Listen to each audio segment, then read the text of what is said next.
parenting is the most difficult job we will ever do. If you are a regulated parent, there is a high probability that you will raise a regulated child. And I was struck when a client told me, and then started crying, she wasn't seen. And it broke my heart. Understand what are the trends and normalization of things like self-harm. We can be physically present, but our mind is not present. Is there an impact of kids being exposed to adult content at a younger age? Parents sometimes hesitate to discipline children. What do you tell them if someone is coming to you with such a challenge? And it's really amazing, Nashwa, because children know when we're not okay. She was coming and saying that, I'm coming here because I'm a very angry mom and I don't want to be angry. The child's brain is developing until what, mid-20s? Yeah. And so there's still a lot of room for parents to intervene. 3 messages that we need to send to parents about some tools that they need to start working on.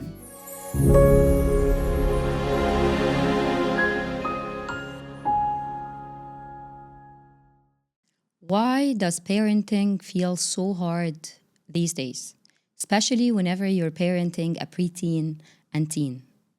Talk back, mood swings, anxiety, social media, screen time, you name it. And the question is, am I doing it wrong? A question that I hear a lot and I say it myself. The truth is, parents of these days are not really failing. Actually, they are raising their kids in conditions that were not there at the time when they were kids. In today's episode, we will dive into this topic. We will try to understand and try to divide it into 3 parts: the child, the parent, and the missing tools, which is the bridge between both. I'm Nashwى طنطاوي, psychologist, and I'm honored today to have Dr. Belkeis AlTareb, a psychologist and family therapist with more than 25 years of experience in the field and as a mother as well. Happy to have you today. Thank you, Nashwa. I'm happy to be here. Thank you for It's a inviting me. very interesting topic. And I tend to believe a lot of people are lost these days. And when we were preparing for this episode, we were trying to be very specific and try to instill hope and to give people something to get out of this episode with. What do you think about the challenges that parents are having in general these days? Yeah, many challenges.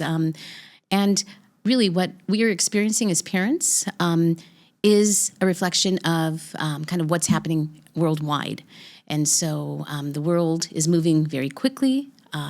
Changes are happening, not only social media, many of the things that our children are experiencing, parents haven't experienced. And so, no wonder that it feels as though we're trying to catch up and we really can't. So whether it's be conflicting messages kids are hearing, they're hearing one thing from parents, they're hearing another thing from friends and from schools and from social media. And so it's really the whole package, trying to put it all together so that the kid understands. And so it is definitely, parenting is, I think, the most difficult job we will ever do. And I agree. And we want to do it well, but we're kind of left in the dark because there is no manual for us to follow. And so, we try to get bits and pieces, trying to put it all together, making sense of it. And at the end of the day, we're going to try to do the best that we can with the information that we have. It is definitely a challenging, very difficult job that we have. So starting with the parent. So the parents are human beings at the end, and they are getting into this experience with their own baggage. So I'm always telling my clients that you're not just born yesterday and today you are a parent. You're more or less someone who lived his life before that. We're having our own challenges, our own past. We were kids one day and we have our own experiences as kids at that time from how our parents used to parent us.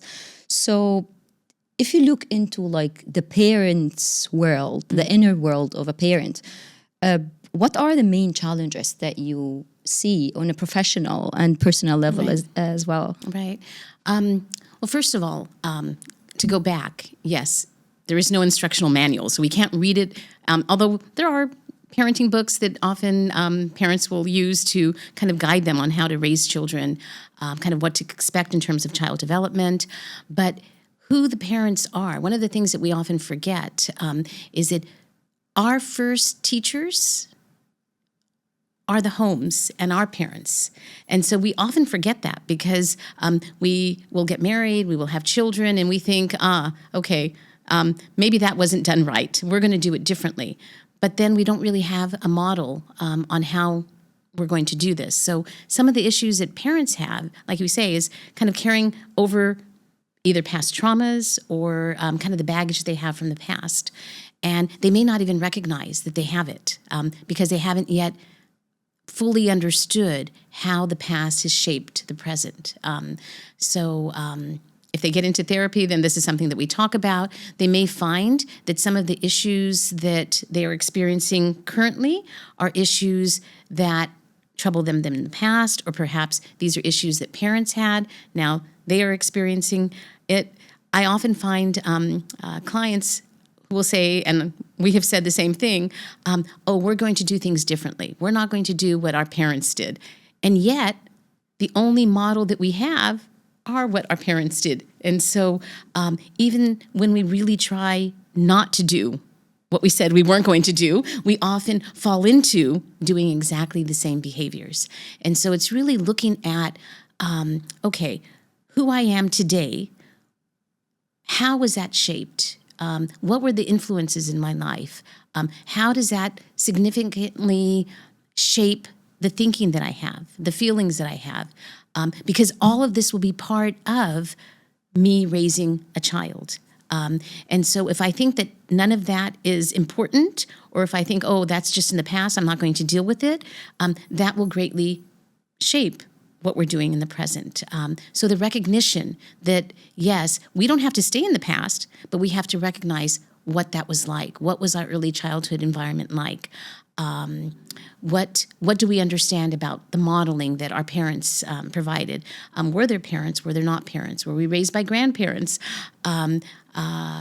Just everything about early childhood for us becomes important in our current raising of our children. And so I think the recognition is important. First step is recognizing, yes, the past was important to the present.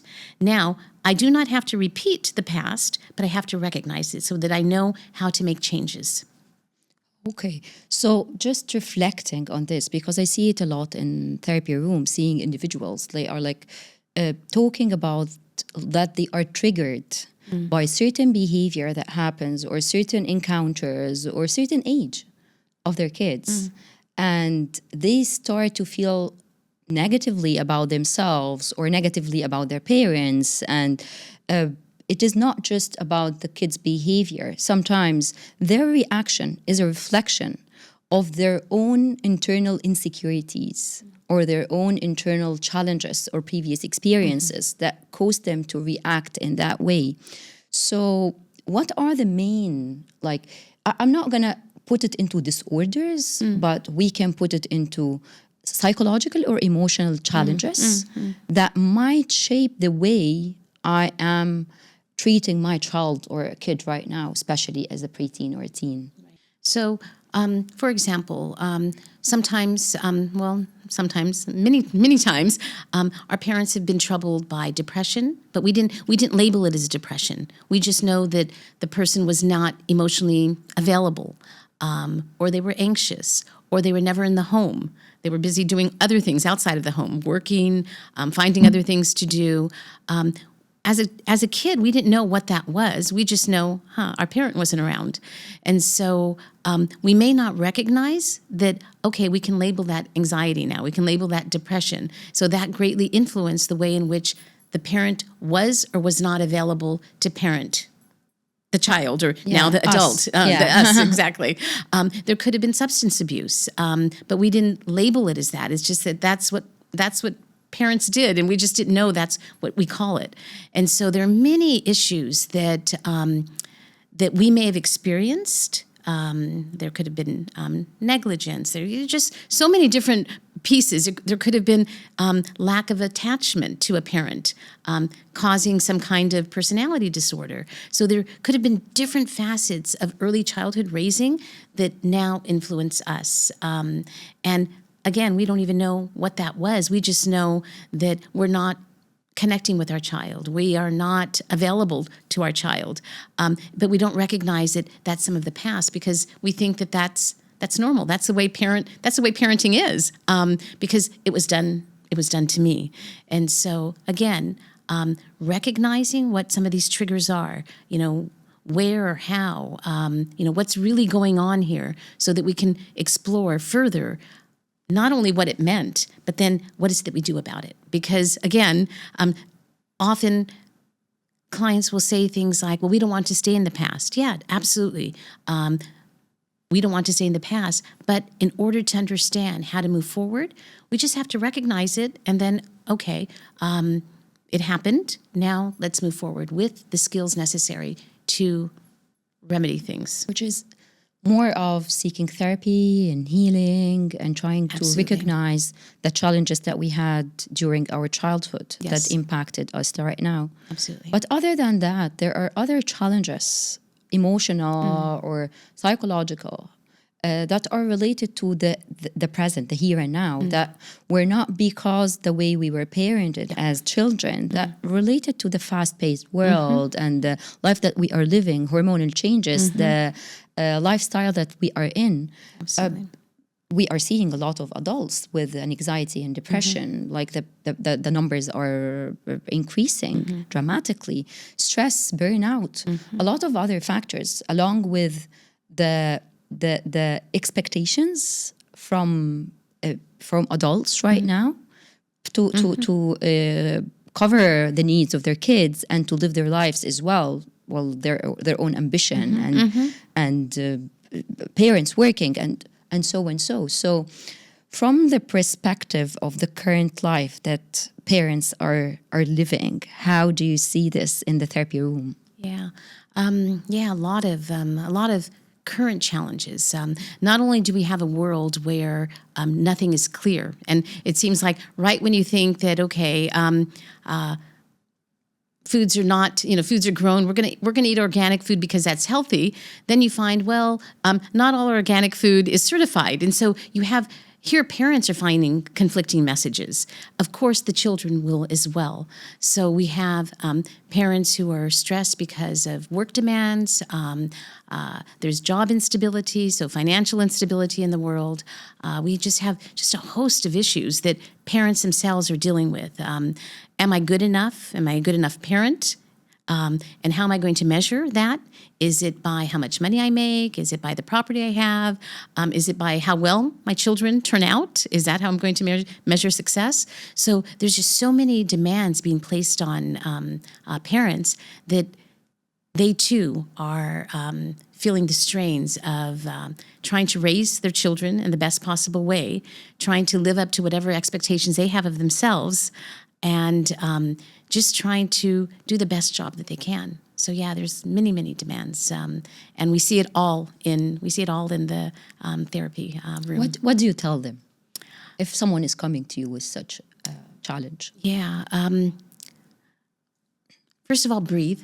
And so we do a lot of self-care. I mean, because before we can address any of those challenges, we have to make sure that the parent is taking care of themselves, that the person is taking care of themselves. Because often people are so focused on the kids, focused on the home, focused on the job, that they forget that if we're not okay, then no one around us is going to be okay. So we really have to focus on. So it's like, relax, take a deep breath. Here's a safe space where we're going to begin to untangle what seems to be a very complicated web. And sometimes people don't know how to just breathe. And so we're going to focus a little time on self-care. What are the ways in which you take care of yourself? And when you take care of yourself, the message you're giving your kids is that, yes, we are important, and when we take care of ourselves, you also will need to take care of yourself. So it's sending a message that as parents, first we have to put on our safety mask, and then we can help other people. And it's really amazing, Nashwa, because children know when we're not okay. Children, their job is to observe parents. And so they've been observing parents since the time that they were born. So we think we know our kids. No, our kids know us much more than we know them. And if we're stressed out, if we're unhappy, if life just seems to be a shambles, that child will know. And so first order of business is for us to kind of get the emotional control and the self-care so that we can be okay, so that they will be okay as well. So the main message here is that if you manage to have your own emotional regulation, if you are a regulated parent, there is a high probability that you will raise a regulated child. Yes. Because you will have the capacity Yes. and the tolerance and the ability to really sit there and absorb whatever is happening around you and have the capacity to deal with the challenges that you will be facing as a parent. Absolutely. Which is pretty hard because a lot of parents, they just come and say that I cannot afford to breathe. I cannot afford to just have this self-care. They are trying. So to tell you some of the examples that I see around, that people are trying to do the fastest way of self-care, which is causing the opposite effect. They are not really regulating themselves or being calmer.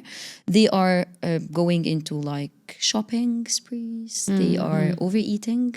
They are trying to sit there and scroll over the social media, thinking that by doing this, this is my own time. Let me try to be regulated. Let me try to be more emotionally stable, while in reality, all of these trials are going in the wrong direction. And there are other ways that requires a little bit of more effort and time that is mandatory, because if you don't give yourself this freedom of using this time for your own self-care and setting yourself as a priority in a certain extent, your relationship with your kids will be so stressed. I can remember one of my clients, she was coming and saying that, I'm coming here because I'm a very angry mom.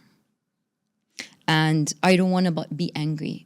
I'm afraid that I'm going to raise my kids to be depressed or anxious or angry or to lose their self-confidence. I'm afraid that I'm going to break them.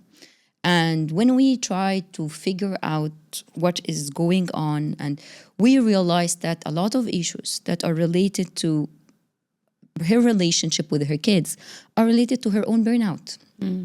And that she is overdoing things at work and with her kids. She's taking them to training every single day, and she's pushing into their studies. She's trying to make them perfect, thinking that I'm offering them the maximum. But in the process, this is being spoiled by her uncontrolled anger outbursts, or that her inability to really tolerate. And here we shifted from, let's leave parenting aside. It's not about how you parent your kids. It's about, where are you in this equation? And we have learned one time that she came and said that today was my son's training. And for the first time I told him that I can take you to training, but unfortunately I cannot take you out after that because I have to go to a yoga class. And he was complaining. She told him that, but mommy has needs. And this was a breakthrough in her own way of dealing with the kids, not just her own well-being. Yeah, kind of the refocus, because I think parents will always want to focus on their kids, and they forget that, no, there has to be the self-focus as well, because somehow we've been taught that that's selfish somehow. But no, if you don't take care of yourself, then you won't be able to take care of your kids. And so, no, absolutely. There's a lot in this effort to have perfect kids, or to make sure that they get a life perhaps different or better than what we encountered. Parents are really pushing themselves to the brink. Like you say, activities every day, after school, weekends, the whole schedule is busy. It's like, so when is downtime? Downtime for you, downtime for the family, and there often isn't any downtime. So no, absolutely. Yeah, so refocusing, reprioritizing. It's great that, that you can give your child all these opportunities, but more is not always better, Let's figure out let's prioritize. What are the most important activities? Let's do just a few of those, and in a few months we'll do something else. And so slow things down. Again, it's slow things down, breathing, taking care of yourself, making sure that you get time for you as you kind of process all of the chaos that may be around you. You have mentioned prioritizing. And parents these days, what I hear is that they would like to make everything for their kids. They push them into schools that they cannot afford, and they push them into trainings that it's very hard to catch up with, and they try to put them in and provide much more than their own capacity as well. So how do you think that increasing the pressure to a certain extent, how does it make them function? Right. No, it's going to make them even more dysregulated, right? So this idea that we need more, that the children need more, that somehow they're going to be better people if they get all these opportunities. No, they're going to be better people when you take the time to teach them, when you take the time with them. And I think it's so interesting, Nashwa, that I think that somewhere along the line in modern society, we have forgotten that children need our presence. So it's not either or. It's not either you sit at home with them or you work full time, and that one can't give the other, because we have many individuals who will stay at home, but they're not fully present with their kids, and others who are working full time and make the time to really be present. And so it's not about one or the other. It's about, okay, how is it that we are present for our children? The children know that we care about them, that we are interested in what they're doing, and it doesn't take much time, but it does. We have to be intentional. We have to remember to do it. Otherwise, we'll get busy doing all other kinds of things. Or in our free time, we'll do the scrolling, or we'll do something kind of mindless. And so one of the things that I work with my clients on is, and with myself as well, is being intentional in actions. And so that we intentionally make time for sitting down with our kids, checking in with them. There's a 7-7 rule, 7-7-7 rule, 7 minutes in the morning, before school starts, 7 minutes kind of when they come back from school, checking in to see how their day went, and then 7 minutes at the end of the day. So it doesn't take much time, and I'm not advocating you only give your kids 21 minutes in a day, of course, but it doesn't take much time to really, for us to communicate to our children that we are here, that we are available to them, and that we care about what your life and what your experiences are like. And this is different from just being there. It is being intentional in being there. Yes. What is the difference? Well, because we can be physically present, but our mind is not present. So being present means that we are engaged with the child, that we're finding out about their world, because often you'll talk to parents, some parents don't know what grade their child is in. They don't know their teachers. They don't know their friends. They don't know much about what the child is experiencing on social media. We as parents have to understand our child's world, and the only way we can do that is by finding out what that's like. It's not an outsider looking in. It's like we have to get in there with them, and so that takes intentionality in doing that. And returning back to the parent, and you have reminded me of something as well, is that sometimes whenever parents are saying that I'm struggling to like getting engaged in activities with my kids, and I was trying to direct it, like whenever we were discussing that, try to find things that makes you happy yourself. Find something that is common. So it's not just about giving them your time, so that's why you're bored. Try to have fun. See what type of play that you will be interested in, the type of places that you would like to visit. Some parents, they love to go to like roller coasters and go and for theme parks. Do whatever you feel that makes you happy, because whenever you're happy and really enjoying time, you will not be bored, and you don't gonna feel it as a chore or an action that you're doing, which is causing like your regulation, your child's regulation at the same time. No, absolutely. Yeah. But another thing will jump into like the equation all the time, which is guilt. And sometimes it comes in general by like my inability to be present, my inability to be intentional, or my inability to cover the needs of my kids, whether emotional or financial. And I hear it a lot. I feel guilty. And again, and then I would explore the guilt, right? Where does that come from?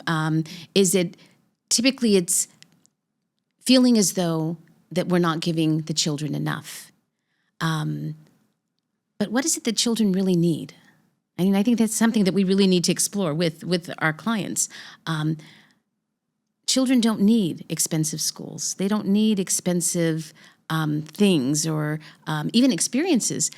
You can take them to the park, you can go for a walk, and you're going to explore and uncover all kinds of things with your child. But you're right. This idea that we're not doing enough is part of, I think, what parents are being told as well. Because when you have social comparison, as social media, we do, you can look at a social media post and see, this family's on vacation, or this person's doing X, Y, Z. And we as parents know that takes resources that we may not have.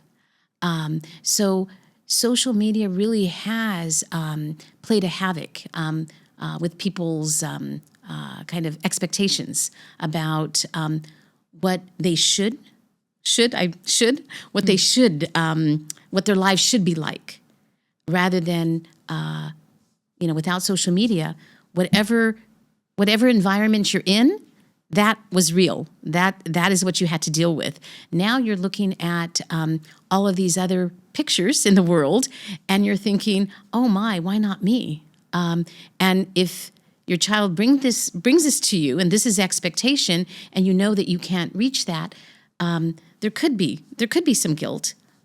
But then I would ask us to really kind of look at, is that fair? Is that fair to the child? Is it fair to the parent?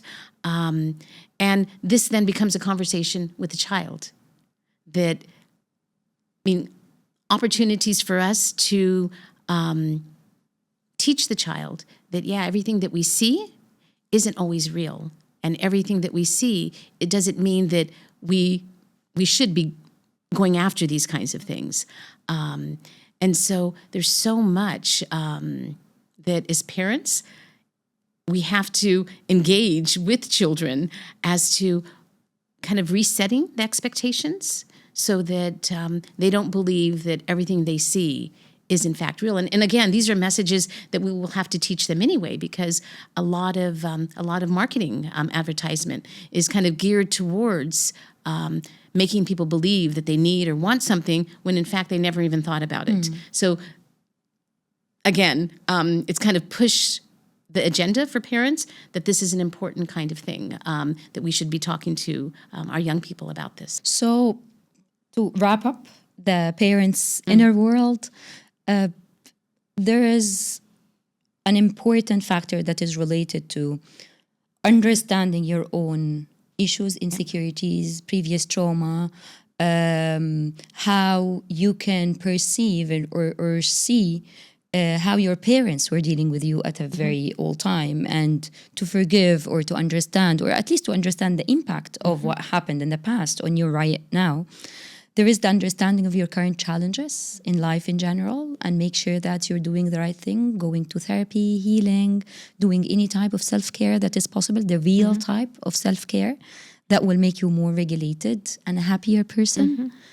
Setting expectations that try not to go so far because it's unlimited, and you're never gonna like go and catch the train. It will be always faster than you. So try to set something that fits you and fits your world. Intentionality or intentional presence with your kids. Not necessarily like so much time, but the needed time for you to be there and really enjoy your time with them. And when it comes to guilt, try to figure out why you are feeling guilty. Is it because of actual things that are happening right now, or just perception or core beliefs about yourself that you're not good enough in general, and accordingly you're not going to be a good enough parent? So this is the message. How about the challenges that are related to the world of children, which is, for me as a parent, is so blurry. I am trying to see, I'm trying to search, I'm trying to keep up, I'm trying to use Snapchat, I'm trying to use things that I'm not really interested in. But till now, I'm confused. And here's the thing: if you as a parent is confused, what about this kid? Of course, and a psychologist parent. The kids are confused. They may not see it as confusing. They may just see that this is part of their world. But depending on the child's developmental kind of age as well, of course, we're going to manage, and what's happening in the inner world of the child at different stages is also it's different, and we then have to, as parents, adapt our behaviors, our interventions to meet each of these stages as well. So I'm thinking about preteens, for example. Often parents will say, the preteen is cutting us out of their lives. Their friends are more important. These preteens are not listening to us. And I'm thinking, yeah, that's about the way it's supposed to be. That is the world of the preteen, right? Their amygdala is firing off, and so they will react quicker than their logical prefrontal cortex is developing slower. So yeah, they're going to do things. They're going to be risk takers, and they may not understand the consequences of their behaviors. And as a parent, I need to understand that developmentally, that's exactly what is happening, and I shouldn't really be mad about it. I have to understand that, okay, it makes sense that my child wants to be a risk taker. Now, my job as a parent is to make sure they understand all of the consequences of their behaviors, because preteens really don't understand the consequences. They think that nothing will faze them, that there's no danger out there. So our job is really to still be influential, and the only way we can be influential is if we're part of their worlds. And so, see, sometimes what happens with, especially preteens, is that there becomes almost a battle between parents, what the parents want, and what the child wants. And this is not a battle. It's not a battle that we will win. So we have to understand their world. We have to understand that, okay, this is what's happening. Makes sense. Now, I need to ensure that they understand the consequences of these actions. I always go back to every group of people will have traditions to fall back on. Yeah, I just think about myself, and I just think about the 7-7 again. The 7-7 rule, right? You play with them for 7 years, you guide and teach them for 7 years, and then you advise them for the 7 years. So really, our job, especially as a Muslim parent, I have between 7 and 14. To advise and kind of teach, right? Through knowledge, through teachings, through modeling. This is a time I have. And then their 20s, like late teens, 18, 20, I would have already instilled in them what I needed to teach them.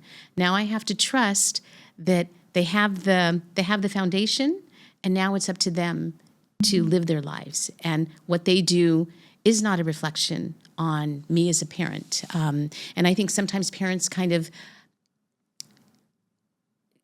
want to believe that how their child ends up is a reflection of them, rather than they've taught them the best they could.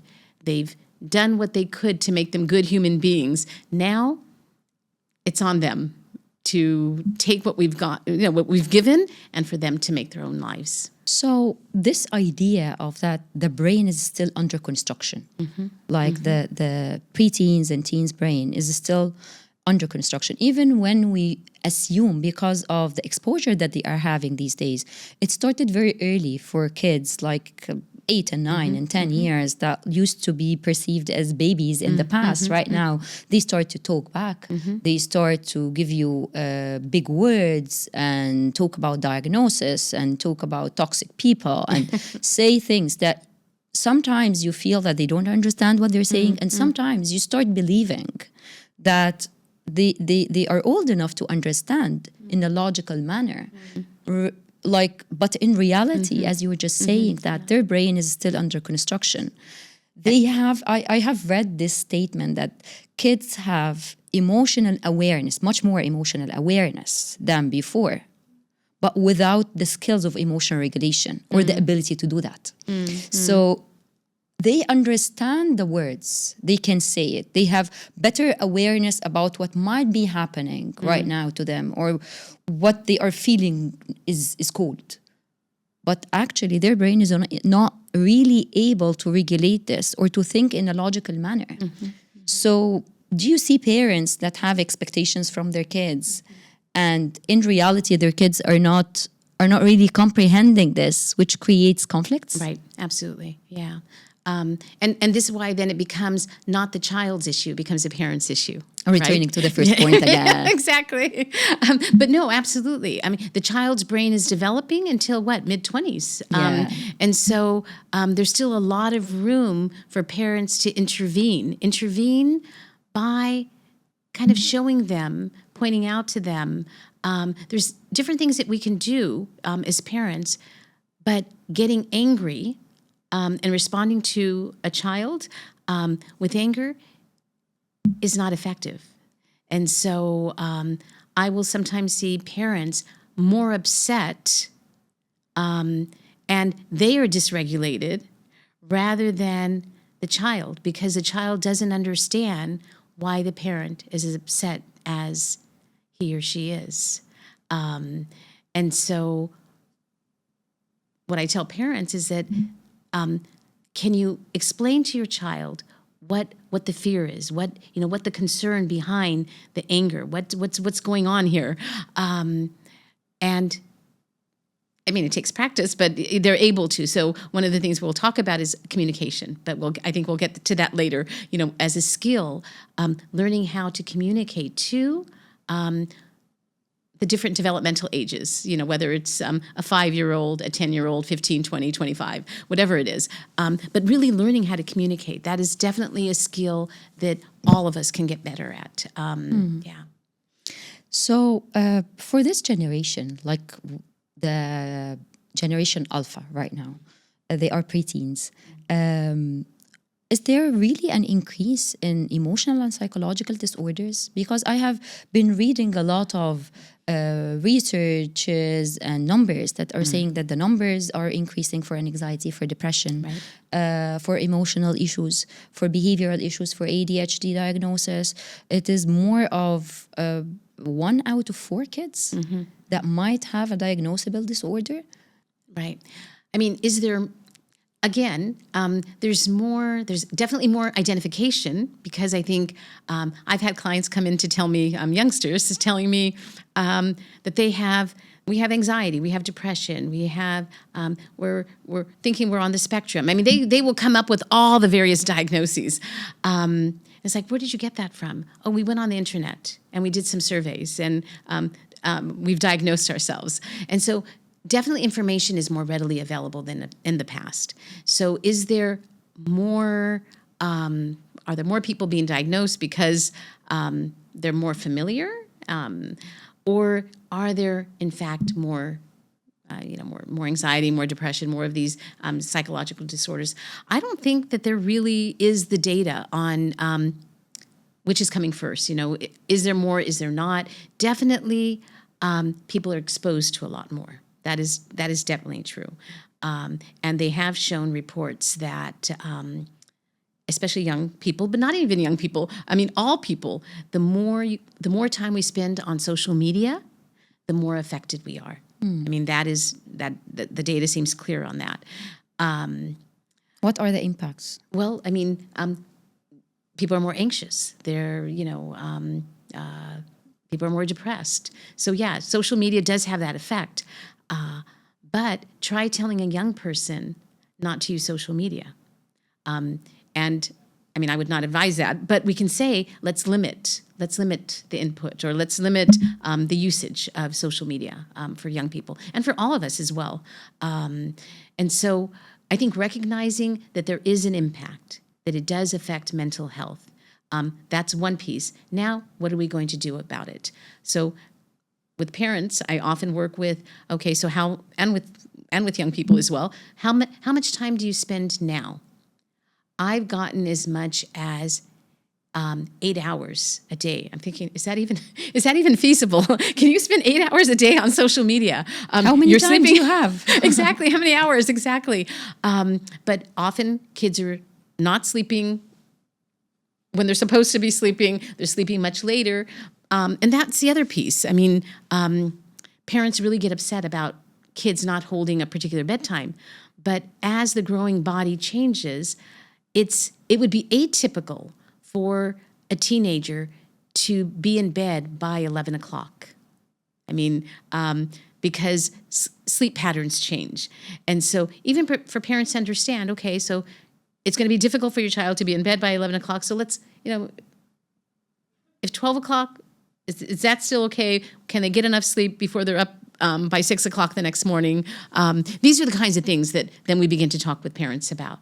So yeah, social media, the more time we spend on it, the effects, it does seem to have a negative impact on our health. And so, but how much is too much? That question hasn't been answered. And I think it depends on what is our baseline. If our baseline is 8 hours, so let's cut it down by 2 hours. If our, depends on what our baseline is as well. And so yeah. In one of the studies that I have read before, they are talking about this generation in a specific because of several factors. One factor is related to the impact of social media exposure with longer hours of longer screen time that impact the brain development at this age. So the cognitive abilities, the attention, the memory, a lot of factors that are being impacted, which in a way or another makes them triggered, makes their nervous system more stretched than usual, which makes them have anger outbursts, or that their inability to communicate sometimes, the need for privacy sometimes, let alone the other factors, because you are not leaving your child safe in a room and closing his door. It's his bedroom. You're leaving about 1 million people inside from different backgrounds and different mindsets, and you have no idea about the type of content that he's exposed to.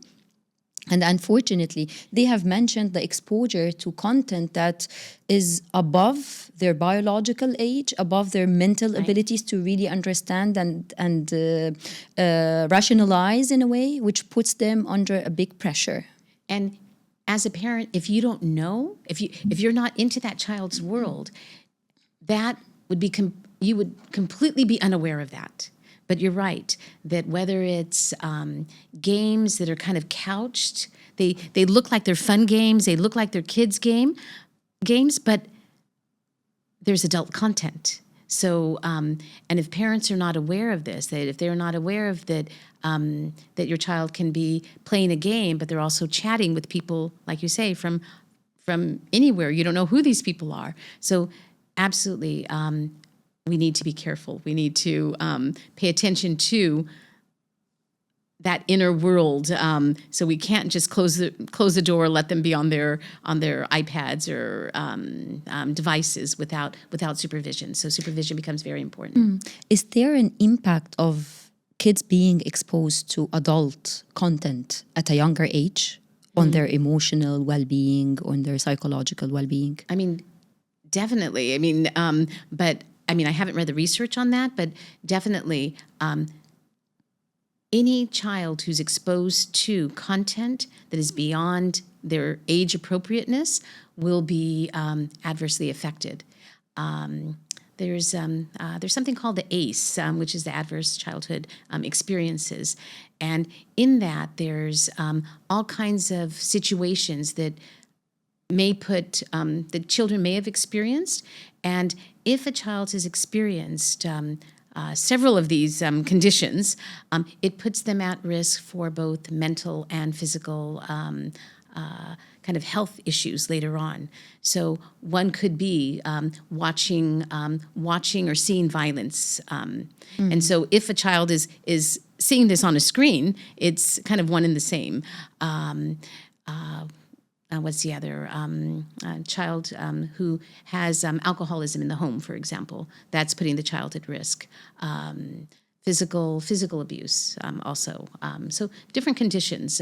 And so people who score higher on those definitely have long-term health and mental health which concerns. To a great extent impacts their behavior and their parents' inability to really control their behavior or to have the challenges that they have in parenting them. So a big part of the challenge might be related to what the children are exposed to, which is causing them sometimes that their nervous system is not settled or relaxed properly, that they are stressed out or having an anxiety or depression, or they are faced with things that are outside of the house because of the social media or the mobile exposure or whatever is happening at school from bullying or peer pressure, which is another factor. And there is the factor that is related as well to the normal neurological or biological development of a child that is putting the child in a different space than what you are expecting. So if you're expecting a very young child's behavior, you're not going to find that. And if you're expecting a rational adult behavior, you're not going to find it. So that causes sometimes that challenges because you really don't understand what is going on with the child. So trying to learn this part will help. And at the same time, trying to get into the kids' world as much as possible to be exposed, understand what are the challenges that are over TikTok or social media right now, understand what are the trends and the normalization of things like self-harm or normalization of things like I'm severely depressed or I have generalized anxiety or all of these things that the kids adopt and they live and they brag about sometimes, which impacts them to a great extent. Oh, absolutely. I think parents sometimes hesitate to discipline children because there's like this movement, the positive parenting and, we have to listen to our kids and which we do. I'm not saying that we shouldn't. Of course, we have to listen to our kids. But discipline has almost gotten kind of a negative connotation that somehow by discipline, some people interpret that as being punishment. And discipline just means setting boundaries for our kids. And kids need us to set boundaries for them. To be regulated. Yes, absolutely.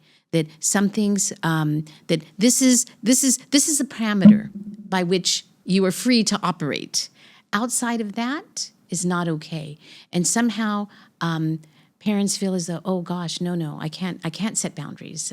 We have to and it's a misnomer that somehow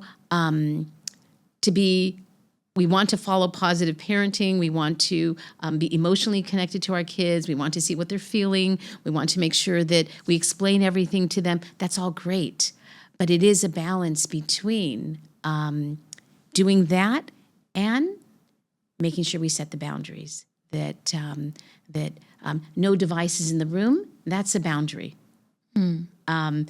that's okay.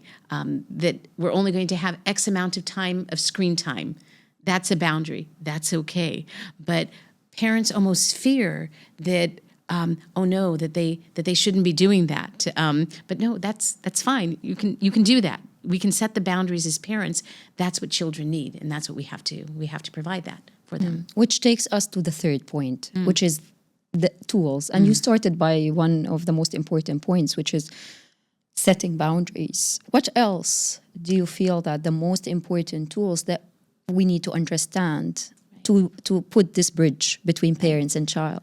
I think one of the most important things for parents now is digital literacy and safety, because I think many parents are not aware of what's going on exactly out there in the world, right? In kind of the cyber world that we can't see, that we can't touch.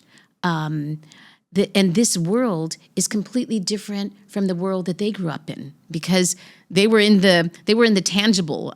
When they wanted to play, they would play a Monopoly board game with other people, or checkers or chess. But kids are now online. How does that transform their interactions?